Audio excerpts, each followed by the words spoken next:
Competition exam की तैयारी करने वाले हर एक बच्चे के लिए ये वीडियो मोस्ट इंपॉर्टेंट होने वाली है, क्योंकि इस वीडियो के अंदर हम बात करेंगे कोचिंग इंस्टीट्यूट जहां पर आप कोचिंग लेते हो उसके साथ साथ में सेल्फ स्टडी, कुछ बच्चे सेल्फ स्टडी करते हैं तो उनके बीच में क्या अंतर है।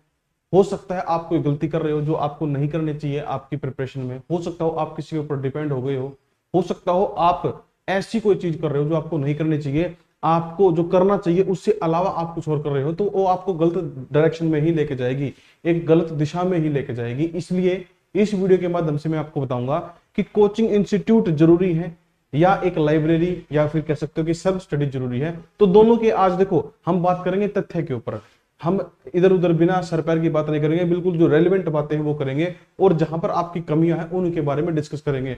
आप सबको पता है आपकी सिलेक्शन का जो फाइनल, जो आपके सक्सेस होने का जो फाइनल पड़ाव है वो क्या है, सिलेक्शन। कि भाई अगर आपको सिलेक्शन मिलता है आपकी गवर्नमेंट जॉब में तो आप उसको सक्सेस बोलते हो आपके हिसाब से। तो अगर कोई इनमें से जरिया, जैसे कि कोचिंग इंस्टीट्यूट कह लो आप या फिर कोई सेल्फ स्टडी आप जो करते हो, उससे जो भी जरिया आपको वहां तक ले जाएगा आप उसको ऑप्ट करोगे, सीधी सी बात है।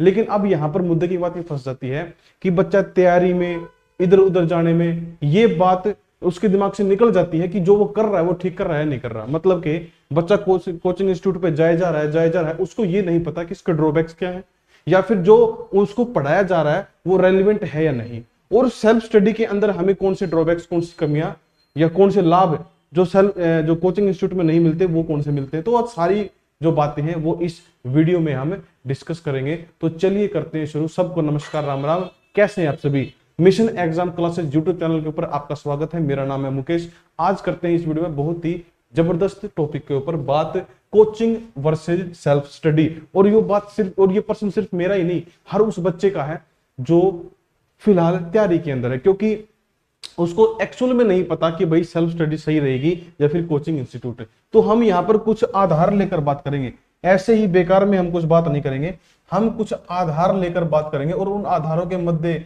नजर रखते हुए हम फाइनल अपने डिसीजन पर पहुंचेंगे कि कौन सा हमारे लिए बेस्ट है। और याद रखना ये वीडियो खत्म होते होते आपके मन का एक मिथ, एक भ्रम टूट जाएगा, तो थोड़ा सा संभल के बैठना और करड़ा पकड़ लिया, क्योंकि आज की यह वीडियो बहुत ज्यादा इंपॉर्टेंट होने वाली है सभी बच्चों के लिए। ठीक है जी, तो सबसे पहले शुरू करते हैं कि भाई एक टॉपिक ले लेते छोटा सा। सबसे पहले हम, और बहुत ही जरूरी, देखो बहुत ही जरूरी, हम एक, मैं बात यहां पर लिखता हूं, आप समझ जाओगे इस चीज को, मैं यहां पर लिखता रहूंगा और फिर उसके ऊपर हम छोटा मोटा डिस्कशन करें। देखो आपके सिलेबस के बारे में बात करते हैं। सबसे पहले आपके सिलेबस के बारे में बात करते हैं, और यहां पर सिर्फ सिलेबस नहीं, सिलेबस कंप्लीशन के बारे में बात करते हैं। सिलेबस कंप्लीशन के बारे में कि भाई सिलेबस आपका कंप्लीट बहुत अच्छे तरीके से कहां होगा। अब देखो सबसे बढ़िया और सबसे इंपॉर्टेंट बात यही है कि आपका सिलेबस कौन कंप्लीट करा कर देगा, कैसे होगा कैसे नहीं। तो ये कटु सत्य है, सारे बच्चे इस बात को लिख लेना, अपने जहन में उतार लेना कि ये कटु सत्य है कि कोचिंग इंस्टीट्यूट के अंदर आपका जो सिलेबस कंप्लीशन है वो अधिक से अधिक 70 से लेके 80% तक जा सकता है। अब यह इस स्टेटमेंट के सपोर्ट में मैं आपको कोई प्रूफ नहीं दिखा सकता, कोई ऐसा मेरे पास प्रूफ है नहीं कि मैं इस स्टेटमेंट के सपोर्ट में आपको दिखा दूं कि देखो ये रहा, लेकिन ये सच्चाई है, ये बात आपको भी पता है, मेरे को भी पता है। हाँ, क्यों कैसे पता है ये मैं बता सकता हूं, क्योंकि मैंने भी कोचिंग इंस्टीट्यूट खूब ज्वाइन करे हैं। जब मैं पढ़ता था आपकी तरह तो मैंने भी खूब कोचिंग इंस्टीट्यूट ज्वाइन करे थे, तो वहां पर मेरे को पता था। एक्चुअली उस टाइम पर मेरे को नहीं पता था जब मैं पढ़ रहा था, जब मैं वहां से बाहर निकला और मैंने देखा कि लोग क्या कर रहे हैं, उसके बाद मेरे को पता लगा कि एक्चुअल मैं अलग डायरेक्शन में जा रहा हूं। अब सारे बच्चों सोचो, कोचिंग इंस्टीट्यूट पे 70 से 80% सिलेबस कवर होता है और सिलेबस है 100%, तो जो वो 20 या 30% सिलेबस बचा वो कहां गया। अब उसके पीछे एक छोटा सा रीजन है कि कोचिंग इंस्टीट्यूट जानबूझ के भी आपको पूरा सिलेबस नहीं करा सकते, क्योंकि उनके दो मोटिव हैं। सबसे पहला मोटिव तो ये है, जो प्राइमरी मोटिव होता है किसी भी कोचिंग इंस्टीट्यूट का, मैं बता दूं आपको, वो होता है प्रॉफिट मेकिंग। सबसे पहला जो मोटिव है वो है प्रॉफिट मेकिंग की, प्रॉफिट आना चाहिए। दूसरा मोटिव ये होता है कि दूसरे जो कंपटीशन में जो और कोचिंग सेंटर है उनसे बेहतर निकल के आना। अब यहां पर तीसरा मोटिव जो होना चाहिए था वो है ही नहीं, कौन सा, कि बच्चे का सिलेक्शन भी जरूरी है। कुछ इंस्टीट्यूट है बड़े बड़े जहां पर बहुत बड़ा नाम है लेकिन फिर भी सिलेबस वहां पर आपको 70 तो क्या 60% भी कवर हो जाए तो बहुत बड़ी बात है। लेकिन सर जी सिलेक्शन कब होगा? सिलेक्शन जब होगा जब आप 90+ चले जाओगे कवर करने में। इसका मतलब क्या सर जी, आप ये कहना चाहते हो कि कोचिंग इंस्टीट्यूट पर पढ़ने वाले बच्चे कभी सिलेक्ट नहीं होते? ऐसा नहीं है। कोचिंग इंस्टीट्यूट पर पढ़ने वाले बच्चे भी सिलेक्ट होते हैं। मेरी बात को ध्यान से सुनना, आज आपका कुछ भ्रम टूटेंगे, मैं आपको सारी बातें बताऊं। देखो सारे बच्चे, आपकी निगाह में कोई भी ऐसा बच्चा, आपकी नजर में कोई भी ऐसा बच्चा जो आपको लगता है कि कोचिंग इंस्टीट्यूट से पढ़ा, या आपको पता ही होगा जो आपकी निगाह में होगा, और वो क्लियर कर लिया उसने एग्जाम, चाहे कोई भी एग्जाम, छोटे छोटा बड़े से बड़ा, आप उससे एक बात पूछना, आप उससे एक बात पूछना कि क्या सिर्फ कोचिंग इंस्टीट्यूट पर अपना सिलेबस कंप्लीट करने से आपका काम चल गया था, या फिर आपने सेल्फ स्टडी भी करी थी, या फिर आपने सेल्फ स्टडी भी करी थी। ये बात आपने पूछनी है छोटी सी, तो आपको एक जवाब मिलेगा जो मैं आपको पहले ही बता दूं कि हाँ मैंने सेल्फ स्टडी करी थी। सिर्फ और सिर्फ कोचिंग के द्वारा पढ़ाई गई बातों से एग्जाम क्लियर नहीं होता, ये सच्चाई है। हर प्रकार का बच्चा क्लास में बैठता है, टीचर हर वो चीज जो वो चाहता है एक्सप्लेन नहीं कर पाता। तो सबसे पहली बात तो आपको ये समझ में आई क्या, कि सर जी कोचिंग इंस्टीट्यूट के अंदर हमें सिलेबस पूरा नहीं मिलता। पहली बात तो ये हमें मिल गई, ठीक है जी। दूसरी बात, ये सच्चाई है, देखो मानो चाहे मत मानो, वरना कमेंट बॉक्स खुला है, आपकी मर्जी है, ठीक है। बहुत सारे बच्चे जो कोचिंग इंस्टीट्यूट में पढ़ते हैं, अब वो नीचे कमेंट करेंगे, मेरे को कोई फर्क नहीं पड़ता, जो सच्चाई है वो सच्चाई है, और सच्चाई हमेशा कड़वी होती है। दूसरी बात, सेल्फ स्टडी वाले बच्चे, उनके लिए अगर सिलेबस कंप्लीशन की बात करें तो वो उनके हाथ की बात है, वो उनके हाथ की बात है कि वो किस तरीके से सिलेबस कंप्लीट करते हैं, ठीक है। अब वहां पर दो प्रकार के बच्चे होते हैं, एक तो बच्चा होता है स्मार्ट बच्चा, एक तो बच्चा होता है स्मार्ट बच्चा जो अपना सिलेबस निकालता है। अब यहाँ पर एक बच्चा कहेगा आर्ग्यू में कि सर जी यहाँ पर जो टीचर पढ़ाते हैं उनको पूरा सिलेबस पता होता है, वो सिलेबस के हिसाब से चीजें कराते हैं, जब हम सेल्फ स्टडी करने बैठेंगे हमें क्या पता कि सिलेबस क्या होगा। तो तुम मूर्ख हो। सबसे पहले तो आप पढ़ सकते हो अपना सिलेबस, जो आपके से अपना सिलेबस पढ़ो, जो आपके जैसे HSSC है, SSC है, रेलवे है, जिसने भी जारी कर रखा है।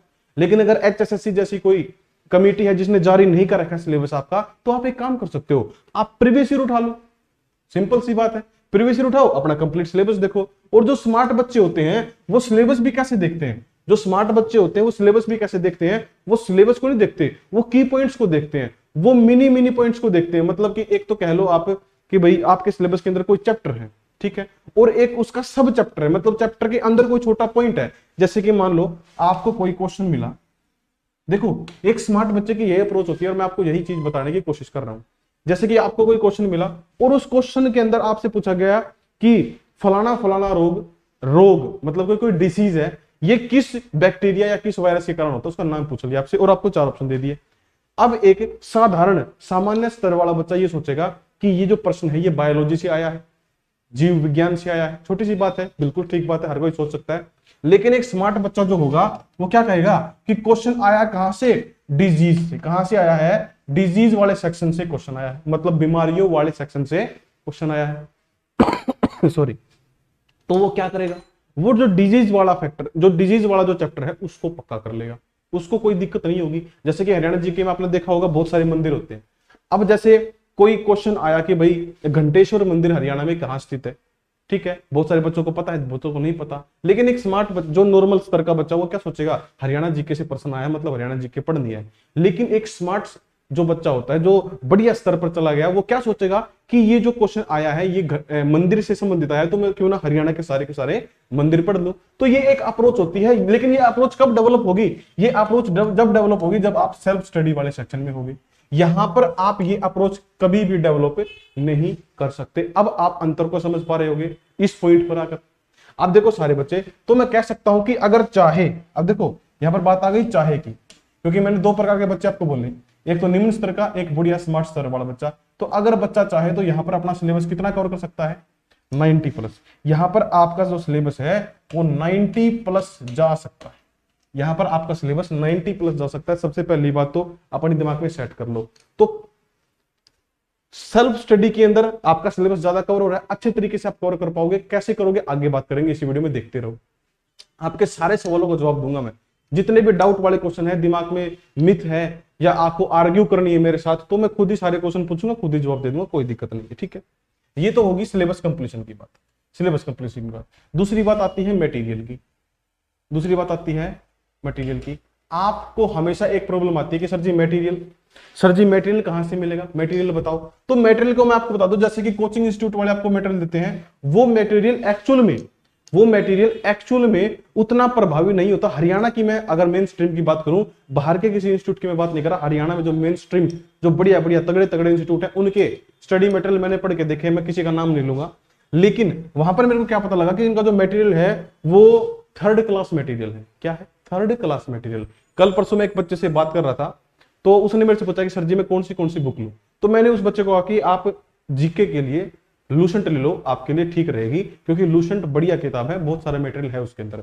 तो उस बच्चे ने मेरे को एक जवाब दिया जो सुनकर मैं शौक रह गया कि सर जी हमारी एकेडमी पर तो लूसेंट को बहुत बेकार बुक बताते हैं टीचर। तो वहां पर मैंने उस बच्चे को समझाया, और मैं आपको भी ये बात बताना चाहता हूं कि एक कोचिंग इंस्टीट्यूट लूसेंट या किसी और बुक को खराब इसलिए बता रहे हैं क्योंकि वो उसकी बराबरी नहीं कर पा रहे। लूसेंट बुक के अंदर इतना मटेरियल है कि नॉर्मल टीचर भी पढ़ते पढ़ते उसको टाइम लग जाता है। बात समझ रहे हैं आप? मतलब कि आप जब चीजों को पढ़ना शुरू करते हैं लूसेंट से, तो आपका माइंड का जो एक्सपेंशन होना शुरू होता है। आप देखते हो इतनी सारी चीजें छोटी सी बुक के अंदर कैसे समाहित कर रखी है, और वो सारी चीजें एक नॉर्मल इंस्टीट्यूट वाला जो बुक्स होती है उनके अंदर सेट नहीं कर पाता, तो वहां पर वो उस बुक को बुरा बताते हैं क्योंकि वो उसके कंपटीशन में खड़े ही नहीं हो सकते। मैं लूसेंट की बात नहीं कर रहा, मैं हर उस किताब की बात कर रहा हूं जो एक स्टैंडर्ड बुक है, एक स्टैंडर्ड बुक, ठीक है ना, जो किसी एक पर्टिकुलर सब्जेक्ट के लिए बनी है। जैसे कि लूसेंट की बात कर लेते हैं, तो यहां पर अगर मटेरियल की बात करें तो यहां पर आपको मटेरियल मिलेगा कौन सा, जो सिर्फ कोचिंग इंस्टीट्यूट आपको देंगे, या फिर कोचिंग इंस्टीट्यूट पढ़ाने वाले टीचर आपको नोट करवाएंगे, वो सेम चीज है, दोनों चीज।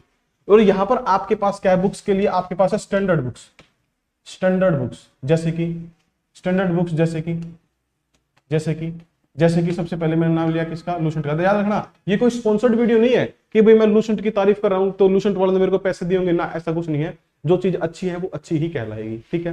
जैसे कि लूसेंट एक स्टैंडर्ड बुक है, बहुत अच्छी बुक है। हरियाणा जीके की बात करें तो एकलव्य की, हरियाणा जीके की बात करें तो एकलव्य पब्लिशर है। अब देखो जो लूसेंट है वो लूसेंट राइटर का नाम लूसेंट नहीं है, राइट, लूसेंट तो पब्लिशर है, ठीक है ना, राइटर तो कोई और होते हैं। जैसे कि एकलव्य बुक है, यहां पर भी एकलव्य तो राइटर का नाम है, या फिर कह सकते हैं जिस इंस्टीट्यूट ने इसको, वैसे ये एक इंस्टीट्यूट ही है जिसने इसको पब्लिश किया है, लेकिन बुक बहुत अच्छी है ये वाली। ये एक स्टैंडर्ड बुक हम कह सकते हैं, ये जो बुक है एकलव्य वाली, ये एक स्टैंडर्ड बुक है, बहुत ही बढ़िया लेवल की बुक है हरियाणा जीके की, ठीक है। अच्छा, उसके साथ साथ में अगर आप मैथ पे जाओगे, जैसे कि आप किसी इंस्टीट्यूट में चले जाओ, मैथ के आपको उस इंस्टीट्यूट के नोट्स मिलेंगे, ठीक है। उस इंस्टीट्यूट में पिछले 10 साल पुराने क्वेश्चन डले हुए होते हैं, क्योंकि अपडेट करने में मेहनत लगती है और अपडेट कोई करता नहीं, तो पुराने नोट्स आपको दे दी जाते हैं और आप उस तरीके से पुराना मटेरियल पढ़ते रहते हो।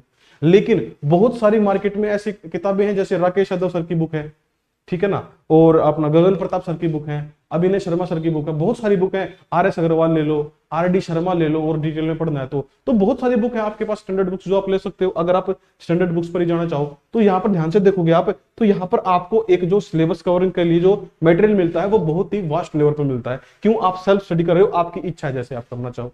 दूसरी चीज, यहाँ पर आपको एक लिमिटेड सी चीज मिलेगी और आप उससे बाहर सोच नहीं पाओगे। मुद्दे की बात तो ये है ना, आप उससे बाहर सोच नहीं पाओगे, क्योंकि आपको लगेगा कि टीचर ने जो मेरे को दिया है वो बेस्ट है और आखिर है, उससे आगे कुछ नहीं है। ये पॉइंट बड़ा ध्यान रखने की चीज है। तो सिलेबस के बारे में हमने बात की, मटेरियल के बारे में हमने बात की, ठीक है। अब बात करते हैं कुछ और, इसको मैं मिटा देता हूं। मोस्ट इंपोर्टेंट पॉइंट, दोनों पॉइंट बहुत ही अच्छे थे। अब बात करते हैं टीचर्स की। आपने बहुत सारे अकेडमी को कहते हुए सुना होगा, हमारे पास ये टीचर है, हमारे पास वो टीचर है, हमारे पास ये टीचर इसने इतने बच्चों को लगवा दिया, हमारे पास ये टीचर इतने इतने बच्चों को लगवा दिया। लेकिन मैं आपसे बस एक बात पूछता हूं, आप जिस भी इंस्टीट्यूट में जाते हो, सच्ची बताना, आप उस इंस्टीट्यूट में जाने से पहले किसी एक टीचर से प्रभावित होते हो या सभी टीचरों से प्रभावित होते हो? तो आपके दिमाग में एक बात आओगी कि सर जी कोई पर्टिकुलर एक टीचर होता है जिससे प्रभावित होकर हम उसके इंस्टीट्यूट में जाते हैं। जैसे कि मान लो मैं हूं, आप उससे प्रभावित हो, मैंने कोई एकेडमी खोल ली, कोई इंस्टीट्यूट खोल लिया, तो आप कहोगे कि मुकेश सर से मैथ पढ़ना है इसलिए मेरे को इस इंस्टीट्यूट में जाना है। लेकिन और जो मेरे साथ टीचर पढ़ा रहे हैं उनका क्या? मान लिया आप रवि सर से भी प्रभावित है कि रवि सर भी हरियाणा जी की बहुत अच्छी पढ़ाते हैं, और भी तो टीचर होंगे, कोई साइंस पढ़ा रहा होगा, कोई रीजनिंग पढ़ा रहा होगा, कोई इंग्लिश पढ़ा रहा होगा। हर एक टीचर उस लेवल का आपको नहीं मिल सकता। तो याद रखना, यहां पर आपके पास, अगर मैं बात करूं टीचर की, अगर मैं बात करूं टीचर्स की, तो यहां पर आपको एक लिमिटेड सोर्स ऑफ टीचर मिलता है। ये मिथ्या है आपके दिमाग में कि कोचिंग इंस्टीट्यूट से सिलेक्शन होगा। कोचिंग इंस्टीट्यूट वाला बच्चा भी यहां से पढ़ के जो सिलेक्शन लेना चाहता है उसको इस पोर्शन पर जाना पड़ेगा। आगे जाके हम इस पर भी बात करेंगे, ठीक है ना। तो यहां पर क्या है, ये एक लिमिटेड यहां पर आपको टीचर्स मिलते हैं। यहां पर अगर टीचर्स की बात करते हैं तो अनलिमिटेड आपको मिलते हैं। सर जी ये कैसे मिलते हैं? बहुत सारे बच्चे कहते हैं कि मैंने सेल्फ स्टडी से सिलेक्शन ले लिया, ले लेते हैं बच्चे, बड़ी बात नहीं है। मैं किसी टीचर से नहीं पढ़ा, मैंने सेल्फ स्टडी से ले लिया। मैं हर उस बच्चे को कहना चाहता हूं कि इस दुनिया में गुरु के बिना ज्ञान नहीं है, ये सच्चाई है। तो आप कहोगे सर जी गुरु के बिना ज्ञान नहीं है, फिर तो कोचिंग लेनी चाहिए। नहीं, जो बुक आप पढ़ रहे हो, फॉर एग्जाम्पल आप RS अग्रवाल पढ़ रहे हो, वहां से आप मैथ सीख रहे हो, मैथ की प्रैक्टिस कर रहे हो, तो ना चाहते हुए भी RS अग्रवाल आपके गुरु हो, क्योंकि आप उनकी बुक पढ़ रहे हो। अगर आप किसी राइटर की, मान लो लूसेंट जिसने लिखी है, मेरे को ध्यान नहीं है वो किसकी राइटर कौन है उसका, तो आपके वो गुरु हैं। आप इस बात को पहले तो एडमिट करो कि आप अगर किसी की बुक पढ़ रहे हो तो वो आपके गुरु ही कहलाते हैं साहब जी। तो बिना गुरु के ज्ञान नहीं है, ठीक बात है। और आपके पास अनलिमिटेड टीचर्स हैं, आप किसी भी टीचर की बुक ले सकते हो, कोई दिक्कत नहीं है। लेकिन यहाँ पर मैं सिर्फ बुक की बात नहीं कर रहा, अनलिमिटेड टीचर एक और सेंस में है। मैं यहाँ पर लिख रहा हूँ यूट्यूब, मैं यहाँ पर लिख रहा हूँ यूट्यूब। देखो समझो सारे बच्चे इस बात को, मैथ की बात कर लेते हैं। आपने मैथ पढ़ना है, आपने सर्च किया math for HSSC, math for Haryana CET, math classes in Hindi for Haryana CET, जो भी आपको लगता है कि ठीक है, आपने सर्च किया, तो वहां पर आपको बहुत सारी लिस्ट दिखी टीचर्स की, जिसके बीच में मेरा भी चेहरा आपको कहीं पर दिखा। तो आपने देखा कि हाँ मुकेश सर से हम पढ़ेंगे, आपने क्लिक किया। क्लिक करने के बाद आपने मेरे से 3-4 चैप्टर पढ़े, पढ़ने के बाद आपको मजा आया, भाई 1 नंबर का हो गया। उसके बाद एक चैप्टर आपको हो सकता है, हर आदमी की अलग अलग सोच है, अलग अलग इंटरेस्ट है। किसी बच्चे को लगे कि ये पर्टिकुलर टॉपिक मुकेश सर ने ठीक नहीं कराया, या मेरे को समझ नहीं आया, मेरे को चाहिए किसी और टीचर से पढ़ूं, तो बस एक बात का मेरे को जवाब दो, क्या कोचिंग के अंदर आपके पास ये फैसिलिटी होगी जबकि आप किसी और टीचर से मैथ पढ़ पाओ? नहीं पढ़ सकते। लेकिन हाँ, जब आप सेल्फ स्टडी कर रहे हो तो आपके पास अनलिमिटेड सोर्स ऑफ टीचर है। यूट्यूब के ऊपर एक रेंज है टीचर्स की, हजारों की संख्या में टीचर हैं, और मेरे से भी बहुत ज्यादा बेहतर टीचर आपको मैथ का मिल सकता है अगर आप सर्च करो तो। थोड़ा सा सर्च करना पड़ता है। और आप पूरे के पूरे सब्जेक्ट के लिए क्यों सर्च कर रहे हो? आपको मान लो स्टैटिस्टिक्स पढ़ना है, स्टैटिस्टिक्स पढ़ना है, आपको सांख्यिकी पढ़नी है, तो आप सीधा लिखो सांख्यिकी या लिखो स्टैटिस्टिक्स फॉर हरियाणा CET, तो वहां पर आपको बहुत सारी वीडियोस मिलेंगी। आप वीडियो देखो, अपने कंसेप्ट क्लियर करो, बात खत्म हुई। आप एक टीचर को पूरे सिलेबस के लिए क्यों फॉलो करो? पर्टिकुलर टॉपिक क्लियर करो। मैंने बताया ना कि यहाँ पर एक स्मार्ट बच्चा अपना जो सिलेबस है वो प्रीवियस ईयर को देख के सिलेक्ट कर लेता कि प्रीवियस ईयर में ये प्रश्न आया था, तो ये टॉपिक मेरे लिए बहुत जरूरी है, ना कि सब्जेक्ट। तो टॉपिक वाइज अपने जो है आप माइक्रो टॉपिक्स निकाल के और उनके हिसाब से अपनी तैयारी कर सकते हो। तो इसलिए मैं कह सकता हूँ कि अनलिमिटेड सोर्स ऑफ टीचर्स आपको यहाँ पर मिलते हैं। अच्छा, इसके बाद एक पॉइंट और है जिसको नकारा नहीं जा सकता, वो क्या है? वो है सर जी कॉस्ट, वो है कॉस्ट। अब कॉस्ट की तो मैं क्या ही बताऊं आपको, हरियाणा के अंदर जितने भी इंस्टीट्यूट है आप सभी को पता है, चाहे वो छोटे से छोटा इंस्टीट्यूट है, आपको फीस तो देनी पड़ेगी। ऐसा तो है नहीं कि भी फ्री में पढ़ लो, कोई दिक्कत नहीं है, फीस तो आपको देनी ही पड़ेगी। ऊपर से फिर अगर आप गांव में रहते हो तो गांव से शहर आने जाने का खर्चा, गांव से शहर आने जाने का खर्चा प्लस वो फीस, मतलब कि हम कह सकते हैं कि transport plus fees, transport plus fees. अच्छा, यहां पर आपके पास क्या बेनिफिट होगा सेल्फ स्टडी में? अगर मान लो आप गांव से हो, आपको लगता है कि देखो यहाँ पर जो सेल्फ स्टडी मैंने शब्द लिखा है, यहाँ पर मैं लाइब्रेरी भी लिख सकता हूँ, ठीक है। लाइब्रेरी मतलब कि सेल्फ स्टडी का मतलब लाइब्रेरी में बैठकर पढ़ना भी हो सकता है, जो कि एक अच्छा विकल्प है आपके पास। घर पर अगर नहीं मन लगता, नहीं लगता आपको कि अच्छे से आप पढ़ पा रहे हो, तो आप लाइब्रेरी में जाके पढ़ सकते हो, कोई दिक्कत नहीं है। तो अगर आप गांव से हो तो फिर आपकी कॉस्ट यहाँ पर क्या होगी? सिर्फ और सिर्फ ट्रेवलिंग, सिर्फ और सिर्फ ट्रेवलिंग। लाइब्रेरी की नाम मात्र से फीस होती है 500 रुपए 700 रुपए, इससे ज्यादा लाइब्रेरी की फीस होती नहीं। तो यहाँ पर आपके पास क्या है? यहाँ पर आपके पास फी कॉस्ट में भी क्या है? कमी है। तो ये बहुत सारे बच्चों को फायदेमंद महसूस होगा। ठीक हो गया। उसके बाद एक बहुत ही जरूरी बात मैं आपको बताऊंगा, क्या है वो बात? सुनो सारे बच्चे, मोस्ट इंपोर्टेंट पॉइंट है, उसको बोलते हैं डिपेंडेंसी। डिपेंडेंसी, देखो डिपेंडेंसी क्या है? अब यहां पर समझो सारे बच्चे, डिपेंडेंसी क्या है। देखो मैंने क्या बताया था कि हम तथ्य पर बात करेंगे, बेकार की बात नहीं करेंगे, उछल कूद नहीं करनी, बिल्कुल टू द पॉइंट बात करेंगे। डिपेंडेंसी, डिपेंडेंसी का मतलब क्या है साहब जी? देखो मान लो आप कोचिंग इंस्टीट्यूट में पढ़ रहे हो और कोचिंग इंस्टीट्यूट में आपको मैथ के 15 चैप्टर कराए गए, जो कि सुनने में बहुत ज्यादा, 15 चैप्टर कर लिए मैथ के, खत्म मैथ, वेरी गुड। लेकिन सोचो क्या वो 15 टॉपिक कंप्लीट है मैथ के? अगर मैं कहता हूं कि मैथ के एग्जाम में, मैथ के क्वेश्चन में स्टैटिस्टिक्स नहीं आएगी, तो क्या ये बच सकता है? हरियाणा के एग्जाम में कुछ भी आ सकता है, आपको पता है। लेकिन मैं कहता हूं कि आप डिपेंड हो गए या नहीं हो गए? आप लाइब्रेरी कोचिंग में बैठ कर डिपेंड हो गए ना, टीचर ने जो करा दिया कर लिया। हाँ, आप डिमांड कर सकते हो कि सर जी एक चैप्टर है, सर जी वेक्टर एक चैप्टर है, ये चैप्टर जो है ये एग्जाम में आया था तो आप इसको कराएं। अब यहाँ पर टीचर आपको ये भी बोल सकता है कि ये इतना जो इंपॉर्टेंट नहीं है, इसको हम नहीं करेंगे, ऐसा बोल सकता है, कोई बड़ी बात नहीं, आप उसका कुछ नहीं कर सकते। अच्छा, बहुत सारे चैप्टर ऐसे एनसीईआरटी के आप देख लो, बहुत सारे चैप्टर हैं। तो मैं उम्मीद के साथ कह सकता हूं जितने बच्चे देख रहे हैं, जो कोचिंग इंस्टीट्यूट में पढ़ रहे हैं, वो एनसीईआरटी के कितने चैप्टर आपको क्लास में कवर कराए गए हैं आप खुद देख सकते हो। अगर मैं 10 चैप्टर के नाम ले दूं, उसमें से 5 भी नहीं कराए होंगे, ये पक्की बात है। अब यहां पर आप क्या कर सकते हो, सेल्फ स्टडी में आप डिपेंड नहीं रहोगे किसी कोचिंग इंस्टीट्यूट के ऊपर, आप अपने ऊपर काम कर रहे हो। जैसे कि आपने सिलेबस देखा, प्रीवियस ईयर उठा के देखा, आपको उसके अंदर वेक्टर एक चैप्टर आता है, उसका आपको क्वेश्चन दिखा, आपने क्या किया, आपने सर्च किया वेक्टर फॉर हरियाणा सीईटी, तो वेक्टर की क्लासेस आ गई, आपने खोला, आपने वेक्टर कंप्लीट किया, बात खत्म, वेक्टर क्लियर। पेपर में क्वेश्चन आया तो कर दोगे, कोई दिक्कत नहीं है, कोई समस्या नहीं। इसी प्रकार मतलब कहने का ये है, आप किसी के ऊपर डिपेंड नहीं हो, आप अपनी लाइब्रेरी के अंदर बैठ के सेल्फ स्टडी करके बहुत अच्छे तरीके से चीजों को कवर कर सकते हो। अब मैं बताता हूं आज की इस वीडियो की फाइनल पार्ट आपको। जो फाइनल बात है इस वीडियो की वो क्या है, सबसे इंपॉर्टेंट चीज, फाइनल सिलेक्शन कैसे होता है। फाइनल सिलेक्शन कैसे होता है, इस तरफ लाइब्रेरी की बात चल रही थी, सॉरी इस तरफ कोचिंग इंस्टीट्यूट की, इस तरफ सेल्फ स्टडी की बात चल रही थी, ठीक है। फाइनल सिलेक्शन कैसे होगा याद रखना।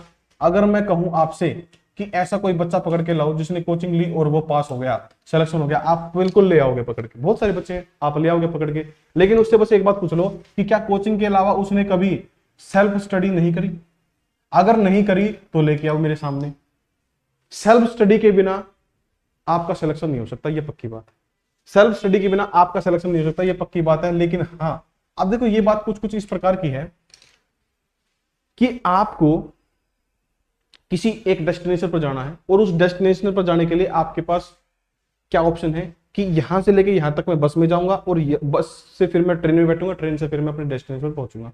मतलब आपके पास बीच में एक ड्रॉप है कि आपको बस छोड़कर ट्रेन पकड़नी है। मतलब क्या है कि आपने बस पकड़ी, बस से छोड़ के फिर आपने ट्रेन पकड़ी, ऐसी कोई आपके पास एक जर्नी का पूरा सिस्टम है। लेकिन अगर आपके पास सोचो ऐसा सिस्टम हो कि आप डायरेक्ट ट्रेन पर बैठ पाओ, अगर आप डायरेक्ट ट्रेन पर बैठ पा रहे हो तो क्या ये बेटर नहीं है बस लेने से? बेटर है ना। तो मैं बस आपको यही समझाना चाह रहा हूं कि अगर आपको अंततः क्या करना है, सेल्फ स्टडी ही करनी है, तो क्यों ना शुरुआत से ही सेल्फ स्टडी करी जाए, वो भी लाइब्रेरी के अंदर बैठकर, घर पर नहीं। देखो ये चीज घर पर आप सेट बैठा ही नहीं सकते, घर पर स्टडी होगी नहीं उस तरीके से जिस तरीके से लाइब्रेरी में होगी। तो ये चीज, या फिर आप रूम ले सकते हो अलग से, वो आपकी इच्छा है, ठीक है। तो self study is the best. Final अंत में जो कंक्लूजन निकला वो क्या निकला साहब जी, कि सेल्फ स्टडी करो, लाइब्रेरी में बैठ के करो, बेस्ट है आपकी प्रिपरेशन के लिए। आप जिंदगी में कभी भी ये नहीं कहोगे कि सर जी हमारे से कोई गलती हो गई। हाँ, बात यहां पर मैंने वो मिटे दिया था बुक्स के बारे में, एक बात आई थी बुक्स के बारे में, तो आपके दिमाग में एक बात आई होगी कि सर जी आपने 2 बुक्स का नाम लिया, तो इस प्रकार आप हर एक सब्जेक्ट की बुक्स के नाम हमें बता दो ना, हम बुक्स ले लेंगे। तो बहुत जल्दी आपको एक वीडियो मिलेगी इसके ऊपर, बुक लिस्ट के ऊपर, कि कौन सी बुक्स हैं जो आपको पढ़नी चाहिए हरियाणा सीईटी के लिए, ठीक है। या फिर किसी और एग्जाम के लिए भी हम कुछ स्टैंडर्ड बुक्स के बारे में बात करेंगे, तो वो भी आप देख सकते हो। तो कैसी लगी वीडियो, लाइक जरूर करियो, कमेंट करके बताना कि इन्फॉर्मेशन कैसे लगी, मजा आया या नहीं आया। ये जो मैंने एनालिसिस बताया है ये सत्य पर आधारित है, ठीक है जी। सॉरी। तो फिर मिलते हैं एक बहुत ही जबरदस्त वीडियो के साथ। तब तक के लिए जो नए बच्चे हैं जो पहली बार वीडियो को देख रहे हैं, अपने चैनल के ऊपर मैथ की क्लास और हरियाणा जीके की क्लास हरियाणा सीईटी के लिए चल रही है, तो चैनल को सब्सक्राइब कर दो, साथ में बेल आइकन को दबा दो, ताकि जैसे ही क्लास शुरू हो आपके पास नोटिफिकेशन आ जाए। तो नेक्स्ट वीडियो में फिर मिलेंगे, तब तक के लिए धन्यवाद।